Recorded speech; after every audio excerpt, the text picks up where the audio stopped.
হিমেলের কি খবর? ও কেন আমার পিছু নিচ্ছে না এখন? কেন তুই জানিস না? কি জানবো? তুই যেদিন হবিগঞ্জ গেলি সেদিন ওর বাবা রোড অ্যাক্সিডেন্ট করে মারা যায়। তোর পিছু ঘুরতে ঘুরতে বেচারা তার বাবার মৃত্যুর খবরটুকু পায়নি। ওর বাবা দাফন কাফন করেছে ওর বন্ধুরা, আর ও শুধু তোর পেছনে ঘুরেইছে। কি বলছিস তুই? হ্যাঁ,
কি ব্যাপার, তুমি দাঁড়িয়ে আছো?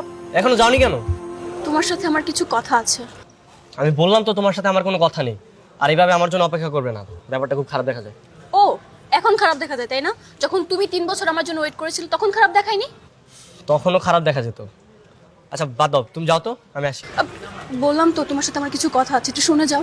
আমি বললাম তো তোমার সাথে আমার কোনো কথা নেই। ঠিক আছে, তুমি যদি আমার কথা না শোনো না, আমি এখানে ওয়েট করবো তোমার জন্য। ভারী ঝামেলা তো। আচ্ছা, আমি তোমার সাথে কালকে ডিটেলসে কথা বলবো, এখন বাড়িতে যাই। সত্যি? হ্যাঁ সত্যি। ঠিক আছে।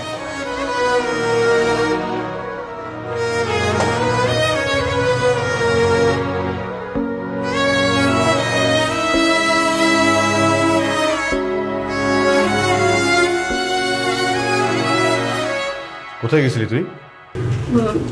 ভাইয়া, ওই হিমেলের কাছে। কার কাছে? হিমেলের কাছে। তোকে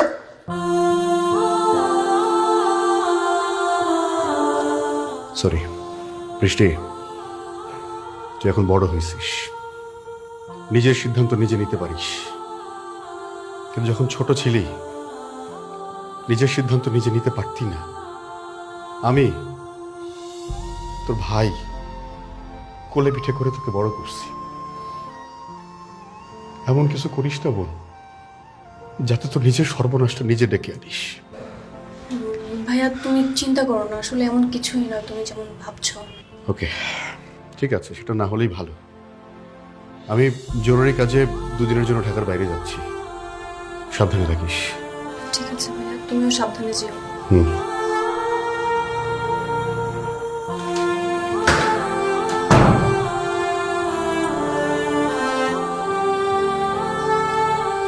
বলো, কি বলবে? অনেক কথাই তো বলতে চাই। বলো। সরি। দেখো, আমি বুঝতে পারছি যে তোমার ভালোবাসা বুঝতে আমি অনেক দেরি করে ফেলেছি, কিন্তু বিশ্বাস করে এখানে আমার কোনো দোষ নেই, কারণ পড়াশোনা ছাড়া অন্য কোনো চিন্তা আমার মাথায় আসেনি। কখনো ভেবে দেখিনি আমার বাকিটা জীবন পার করার জন্য একটা লাইফ পার্টনার দরকার, একটা জীবন সঙ্গী দরকার। কিন্তু দেখো, এখন প্রতিটা মিনিট, প্রতিটা সেকেন্ড, প্রতিটা মিনি সেকেন্ড আমি তোমাকে ফিল করি, আমি তোমাকে অনেক মিস করি। চলো না, আমরা দুজন মিলে আমাদের বাকি জীবনটা পার করে দিই। আমি সত্যি তোমাকে অনেক ভালোবাসি। আই লাভ ইউ হিমেল। এই কথাটা বলতে না তুমি অনেক দেরি করে ফেলেছো। সময়ের বৃষ্টি না অনেক মধুর হয়, কিন্তু অসময়ের বৃষ্টি বেদনা বয়ে আনে। নতুন চারা যখন রোপণ করা হয় না, তখন বৃষ্টি পড়লে কৃষকের মনে অনেক আনন্দ হয়, খুব আনন্দ লাগে। আর সেই ফসল যখন পেকে যায়, তখন বৃষ্টি হলে কৃষকের মুখ কান্নায় ভেঙে পড়ে। আর তোমার ভালোবাসা না এখন অসময়ের বৃষ্টির মতো হয়ে গেছে। আমি চাই না তোমার ভালোবাসা, আমি একাই ঠিক আছে। তুমি যদি আমাকে ভালোই না বাসো, তাহলে 3টা বছর আমার পিছনে কেন ঘুরেছো? আর 3টা বছর আমার পিছনে ঘুরে কেন তোমার প্রতি আমার ফিলিংস তৈরি করে দিয়েছো? ভুল করেছি। ফিলিংস তৈরি করতে না 3 বছর লাগে না, 1 মাস 2 মাস, বড় জোর 6 মাস। আর আমি তোমার পেছনে 3 বছর 6 মাস 7 দিন করেছি। তার বিনিময়ে কি পেয়েছি? কিছুই পাইনি, বরং তোমার জন্য তোমার ভাইয়ের কাছে মার খেয়েছি। তোমাকে ভালোবেসে এতটাই অন্ধ হয়ে গেছিলাম যে আমি আমার বাবার কথাটা ভুলে গেছি। আমার বাবার খবরে মাটিটা পর্যন্ত দিতে পারিনি। আর তুমি তারপরে বলছো তোমাকে ভালোবাসতে। আমি কিভাবে তোমাকে ভালোবাসবো? আজকের পর থেকে তুমি আলাদা আর আমি আলাদা। দেখো, আমি আমি তো বললাম যে আমি আসলে তখন বুঝতে পারিনি। আর তোমার বাবার মৃত্যুর জন্য সত্যি আমি মন থেকে অনেক অনুতপ্ত। কিন্তু তুমি একটা কথা শুনে রাখো, তুমি তো আমার পেছনে 3 বছর 6 মাস 7 দিন ঘুরেছো, আর তোমার পেছনে আমি সারা জীবন ঘুরবো। জীবন তো তুমি আমার ভালোবাসা গ্রহণ না করছো, আমিও তোমার পিছু ছাড়বো না। ঠিক আছে, তোমার যা ইচ্ছা তুমি তাই করো, কিন্তু আমার জন্য অপেক্ষা করে কোনো লাভ নেই।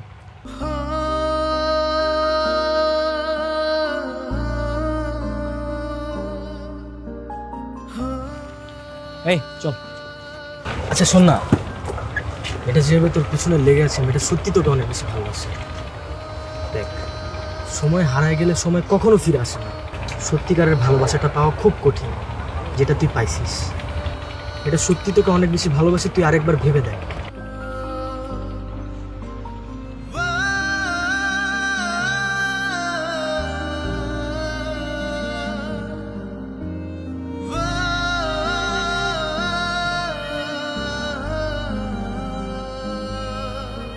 আচ্ছা, আমি যদি তোমাকে সবসময় এরকম ইগনোর করে যাই, তুমি আমাকে ভালোবাসবে তো? তাহলে চলো, দেরি কিসের, আমরা বিয়ে করে ফেলি। সত্যি? হ্যাঁ সত্যি।